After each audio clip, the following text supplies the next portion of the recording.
Whoa. I'm running short of words right now, but I cannot afford this because I have to speak. Thank you so much for all the love, for all the warmth. Thank you for accepting me.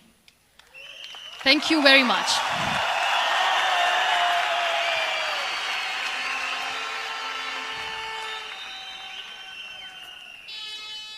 Well, I always start my talk with a disclaimer. And that disclaimer is that I've never claimed to be a motivational speaker. Yes, I do speak, but I feel more like a storyteller because wherever I go, I share a story with everyone.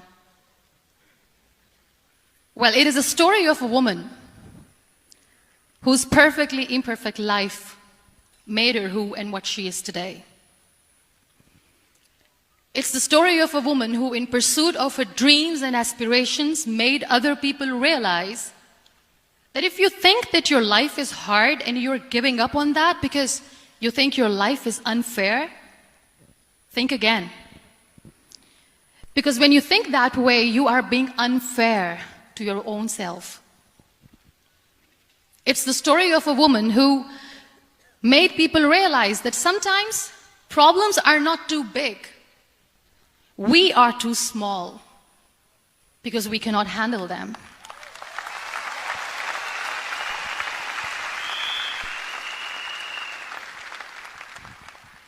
It is the story of a woman who with time realized that real happiness doesn't lie in success, money, fame. It lies within. Real happiness lies in gratitude.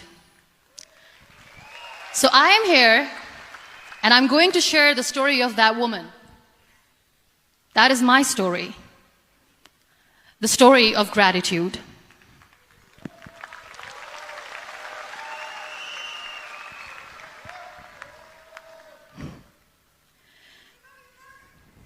I love you too. I love you all. I believe in the power of words. Many people speak before they think. But I know the value of words. The words can make you, break you, they can heal your soul, they can damage you forever. So I always try to use the positive words in my life wherever I go. They call it adversity, I call it opportunity. They call it weakness, I call it strength. They call me disabled, I call myself differently abled. They see my disability. They see my disability, I see my ability. There are some incidents that happen in your life, and those incidents are so strong that they change your DNA. Those incidents or accidents are so strong that they break you physically. They deform your body, but they transform your soul.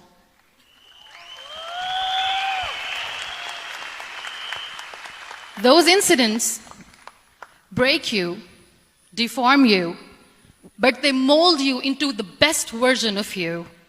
And the same thing happened to me. And I'm going to share what exactly happened to me. I was 18 years old when I got married. And this thing I'm sharing for the very first time on an international level. I was 18 years old when I got married. I belonged to a very conservative family, a Baloch family, where good daughters never say no to their parents. My father wanted me to get married. And all I said was, if that makes you happy, I'll say yes. And of course, it was never a happy marriage. Just about after 2 years of getting married, about 9 years ago, I met a car accident. Somehow my husband fell asleep and the car fell in the ditch. He managed to jump out, saved himself. I'm happy for him. But I stayed inside the car and I sustained a lot of injuries. The list is a bit long. Don't get scared. I'm perfectly fine now. Radius ulna of my right arm were fractured. The wrist was fractured. Shoulder bone and collarbone were fractured.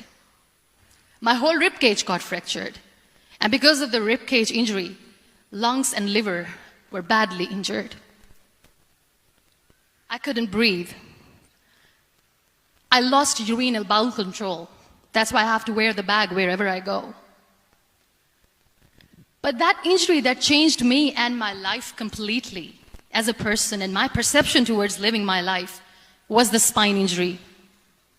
3 vertebrae of my backbone were completely crushed, and I got paralyzed for the rest of my life. So this accident took place in a far-flung area in the outskirts of a very small province, Balochistan, where there was no first aid, no hospital, no ambulance. I was in the middle of nowhere in that toppled car. Many people came to rescue. They gave me CPR. They dragged me out of the car. And while they were dragging me out, I got the complete transection of my spinal cord.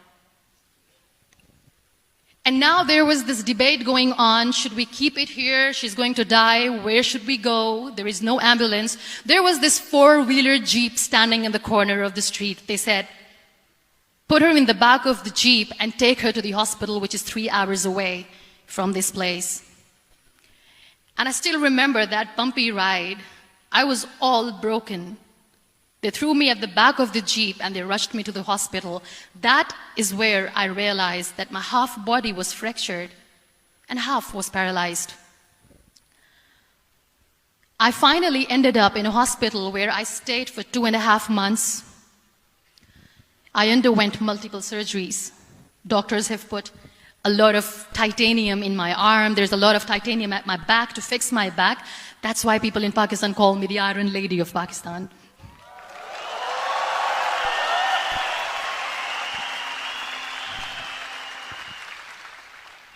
Sometimes I wonder how easy it is for me to describe all this all over again.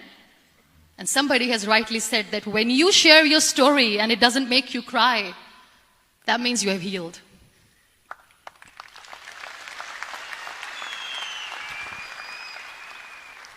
Those 2.5 months in the hospital were dreadful.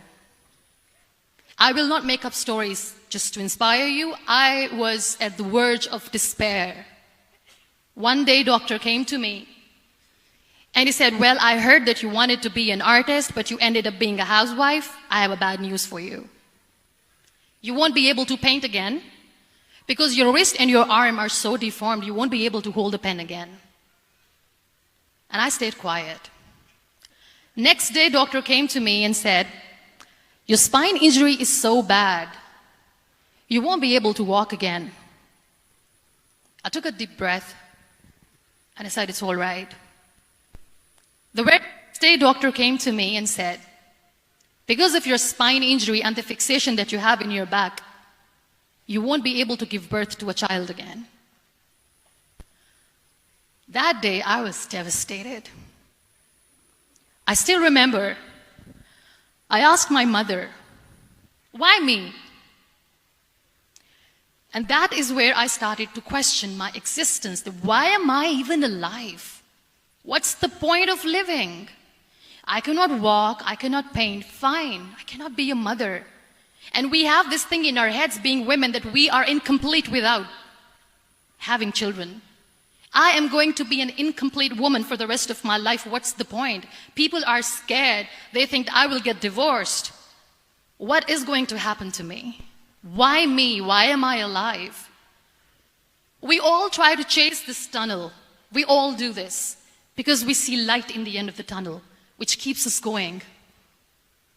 My dear friends, in my situation, there was a tunnel that I had to roll on, but there was no light. And that is where I realized that the words have the power to heal the soul. My mother said to me, this too shall pass. God has a greater plan for you. I don't know what it is, but He surely has.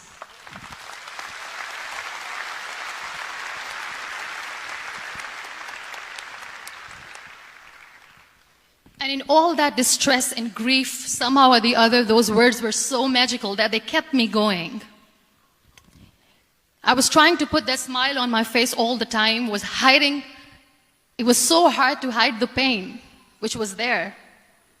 But all I knew was that if I will give up, my mother and my brothers will give up too. I cannot see them crying with me. So what kept me going was, one day I asked my brothers, I know I have a deformed hand, but I'm tired of looking at these white walls in the hospital and wearing these white scrubs. I'm getting tired of this. I want to add more colors to my life. I want to do something. Bring me some colors. Bring me some small canvas. I want to paint. So the very first painting I made was on my deathbed, where I painted for the very first time. It was not just an art piece or just my passion. It was my therapy. What an amazing therapy it was. Without uttering a single word, I could paint my heart out. I could share my story. People used to come and say, what lovely painting, so much color. Nobody could see the grief in it. Only I could. So that's how I spent 2.5 months in my hospital, crying, never complaining or whining, but painting. And then I was discharged, and I went back home. And I went back home, and I realized that I have developed a lot of pressure ulcers on my back and on my hip bone. I was unable to sit. There were a lot of infections in my body, a lot of allergies. So doctors wanted me to lie down on the bed straight for not 6 months, for not 1 year, for 2 years. I was bedridden, confined in that one room, looking outside the window, listening to the birds chirping, and thinking maybe there will be a time when we'll be going out with the family and enjoying the nature. That was the time where I realized how lucky people are, but they don't realize. That is the time where I realized that the day I'm going to sit, I'm going to share this pain with everyone to make them realize how blessed they are, and they don't even consider them lucky. There are always turning points in your life. There was a rebirth day that I celebrated. After 2 years and 2.5 months, when I was able to sit on a wheelchair, that was the day when I had the rebirth. I was a completely different person. I still remember the day I sat on the wheelchair for the first time, knowing that I'm never going to leave this, knowing that I won't be able to walk for the rest of my life. I saw myself in the mirror and I talked to myself. And I still remember what I said. I cannot wait for a miracle to come and make me walk. I cannot sit in the corner of the room crying, cribbing, and begging for mercy because nobody has time. So I have to accept myself the way I am. The sooner, the better. So I applied the lip color for the first time.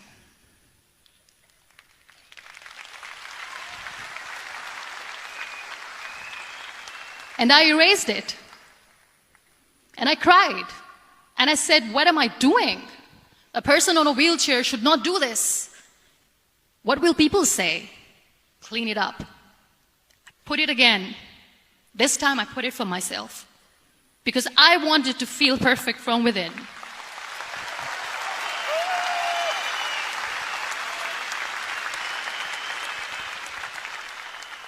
And that day I decided that I'm going to live life for myself.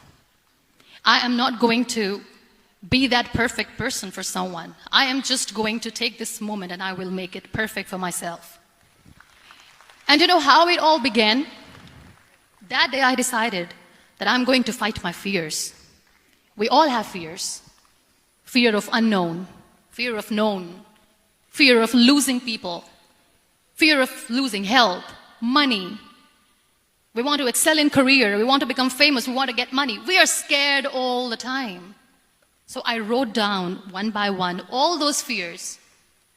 And I decided that I'm going to overcome these fears one at a time. You know what was my biggest fear? Divorce. I couldn't stand this word. I was trying to cling on to this person who didn't want me anymore, but I said no. I have to make it work. But the day I decided that this is nothing but my fear, I liberated myself by setting him free.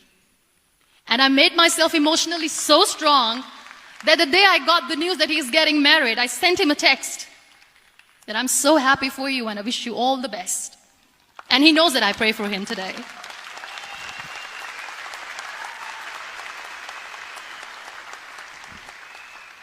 My biggest fear, number 2, was I won't be able to be a mother again. And that was quite devastating for me. But then I realized there are so many children in the world, all they want is acceptance. So there is no point of crying, just go and adopt one. And that's what I did.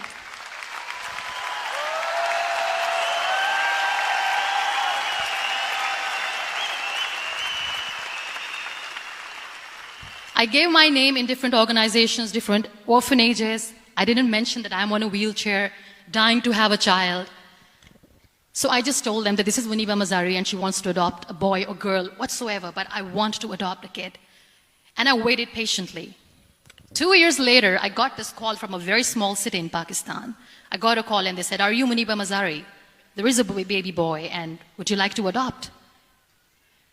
And when I say yes, I could literally feel the labor pain. I said, yes, yes, I am going to adopt him. I am coming to take him home.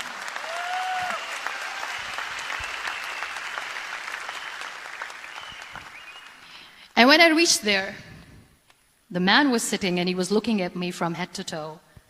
And in back of my head, I kept thinking that, oh my God, he's going to say she's on the wheelchair, she doesn't deserve it.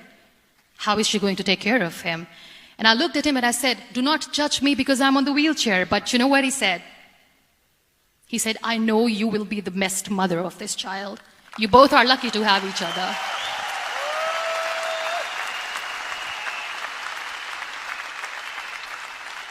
And that day, I was 2 days old, and today he's 6.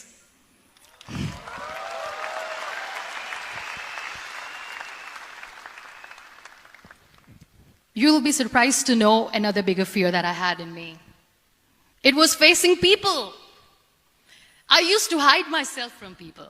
When I was on bed for 2 years, I used to keep the door closed. I used to pretend that I'm not going to meet anyone, tell them that I'm sleeping. You know why? Because I couldn't stand that sympathy that they had for me. They used to treat me like a patient. When I used to smile, they used to look at me and say that, "You're smiling, are you okay?" I was tired of this question being asked, "Are you sick?"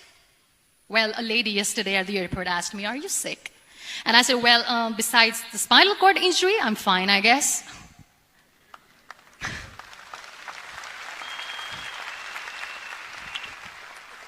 But those are really cute questions. They never used to feel cute when I was on the bed. So I used to hide myself from people, knowing that, oh my God, I'm not going to see that sympathy in their eyes. It's all right. And today I'm here speaking to all these amazing people because I have overcome the fear.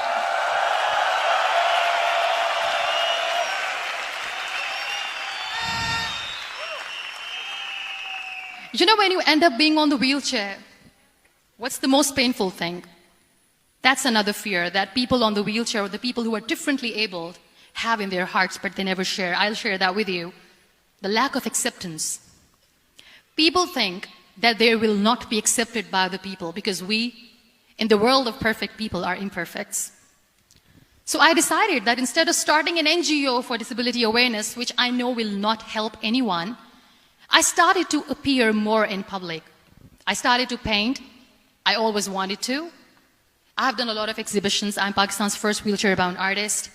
I have done a lot of modeling campaigns, different campaigns for brands like Tony and Guy.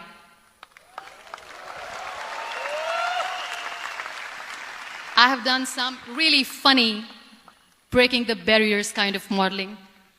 There was this one by the name Clown Town where I became a clown because I know that clowns have hearts too.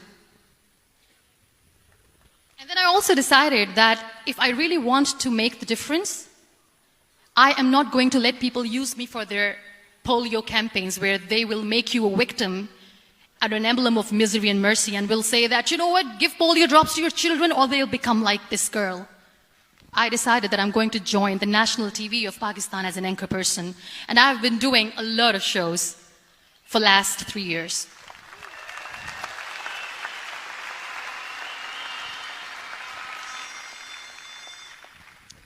So when you accept yourself the way you are, the world recognizes you. It all starts from within. Thank you. I became the National Goodwill Ambassador for UN Women Pakistan, and now I speak for the rights of women, children. We talk about inclusion, diversity, gender equality, which is a must. I was featured in BBC 100 Women for 2015. I'm one of the Forbes 30 under 30 for 2016. And it all didn't happen alone. You all are thriving in your careers. You have bigger dreams and aspirations in life. Always remember one thing. On the road to success, there is always we, not me. Do not think that you alone can achieve things. No. There is always another person who is standing behind you, maybe not coming on the forefront, but behind you, praying for you and supporting you. Never lose that person. Never.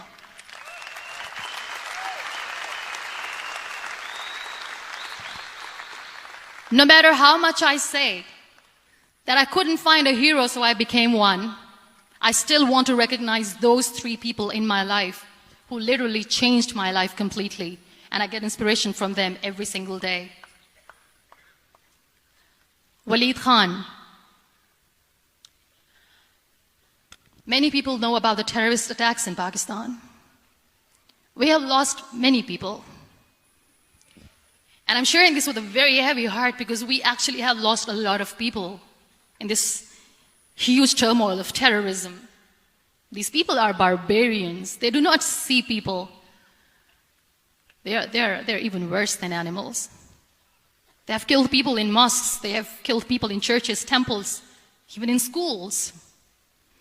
There was this terrorist attack in Army Public School, Peshawar, where these terrorists entered in an examination hall and they killed our children.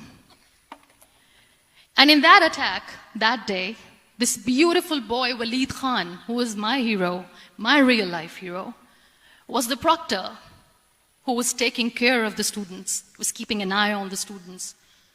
Those barbarians shot him 3 times in the face, 5 times on his body, and he fell down.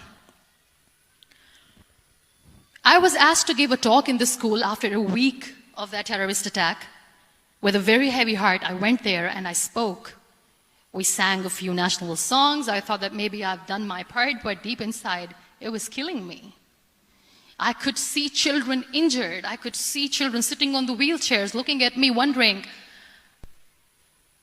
what next?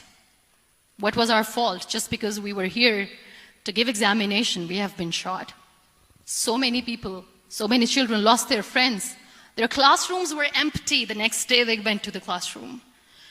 So this kid, Waleed Khan, I was asked that he is in a hospital right now and you have to go and see him and motivate him and tell him that it's going to be okay. And when I saw Waleed Khan coming on the wheelchair for the first time in front of me, face was all deformed. His leg was fractured, his arm was fractured. He couldn't talk, he lost his teeth. He cannot sneeze, he cannot smell. He cannot eat. And I kept thinking, what should I say? That everything is going to be all right? No, nothing is all right. And while I was juggling with the words, what to say, what not to say, this beautiful child, Waleed Khan, came to me and he said, "Are you Muniba Mazari?" I said, "Yes." He said, "Baji, let's take a selfie."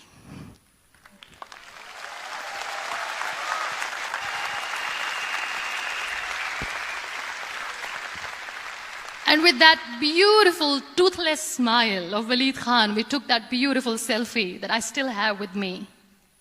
I don't share that here because he was in a very bad shape that time. And that is where I realized that when I was thinking too much about his deformities, he's happy with himself. He doesn't even care.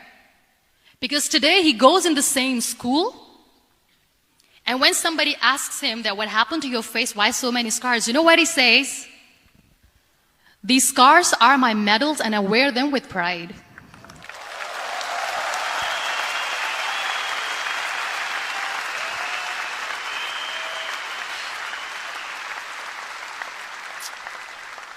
And how beautifully he says the terrorists wanted me not to study. I am going to study. I will become a doctor one day.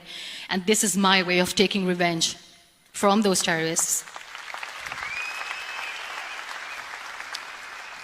Another real-life hero, of course, my son. His name is Nile, N-I-L-E, River Nile. I learned so much from this kid. The first and foremost thing is patience.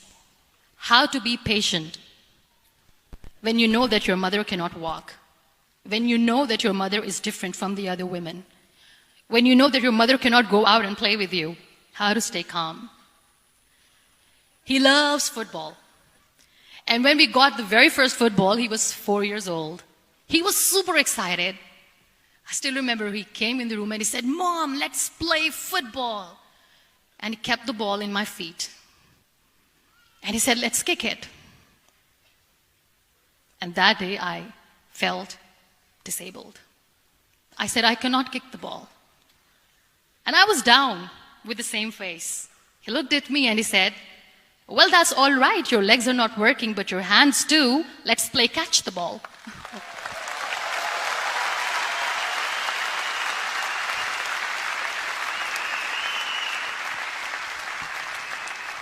You know what? That day he made me realize that when you think your glass is half empty, come on, your glass is half full. It's all in here and here. Last but not least, the woman who made me realize that heroes have no gender. The woman who believed in me even when I was completely at the verge of despair, where everybody left, she was there. And every time I looked at her, without saying anything, she used to look at me and said, "This too shall pass. God has a bigger plan. And one day you will say that, oh my God, that is why God has chosen me." She never cried in front of me. She has always said that there will be haters, there will be naysayers, there will be disbelievers, and then there will be you proving them wrong. My mother.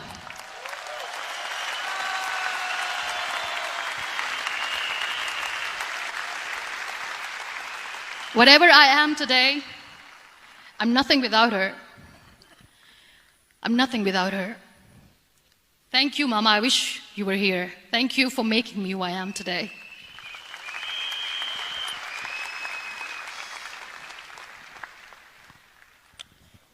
You know what? We human beings have a problem. Out of many problems, there is one more, and this is a self-created one. We always expect ease from life. We have this amazing fantasy about life. This is how things should work. This is my plan. It should go as per my plan. If that doesn't happen, we give up. So my dear friends, let me tell you one thing. I never wanted to be on the wheelchair. Never thought of being on the wheelchair. I was always aspiring to do bigger things, but had no idea that for that I have to pay the price to be where I am today. It's a very heavy price. This life is a test and a trial, and tests or trials are never supposed to be easy. So when you're expecting ease from life, and life gives you lemons, then you make the lemonade, and then do not blame life for that, because you were expecting ease from a trial. Trials make you a stronger, better person. Life is a trial, and with time you realize that.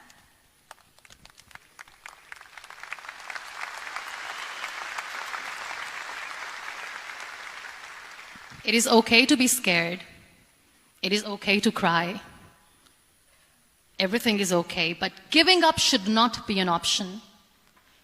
They always say that failure is not an option. Failure should be an option, because when you fail, you get up, and then you fail, and